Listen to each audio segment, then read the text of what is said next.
tip number 10 is not to use screens, or electronic screens should I say, and that could be smartphones, smart devices, watching TV, up to 1 hour, more if you can get it before you go to bed. Now, there's a lot of studies being done on blue light and how this affects your sleep, but I think more to the point, it'll get you into a very healthy habit of going to bed and putting your phone down. One of the easiest ways to break your sleep is this, and I know more for our younger generation, they will wake up on a night, like 1 o'clock, and check their phone, which is fatal for how you get your rest and how you get that 7 to 9 hours. So don't use your screens. Try and get into a healthy habit with this. I find that I find it fairly easy, and I don't know whether it's a generation thing, to leave my phone on charge, which is next to the bed, and not touch it again until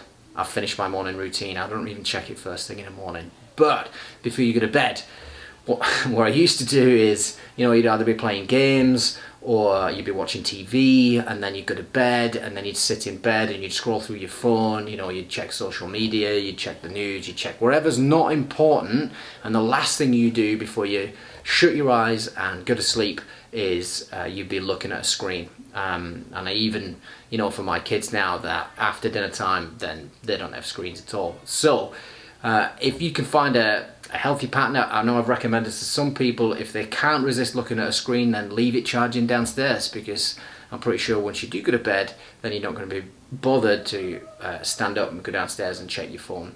But stay away from it.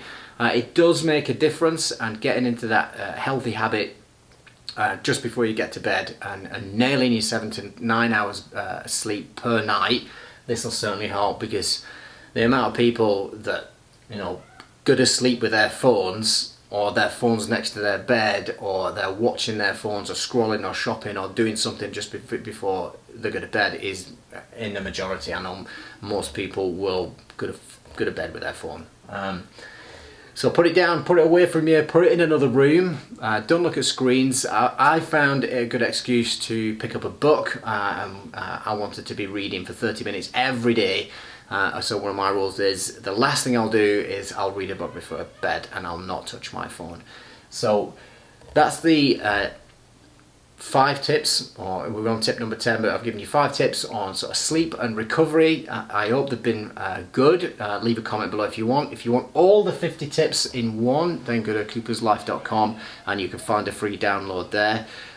These next series of 5, I'll probably do something else with the camera just for my learning, and I'll recount these last 5 before moving on to maybe memory or something like that. So have a great night's sleep.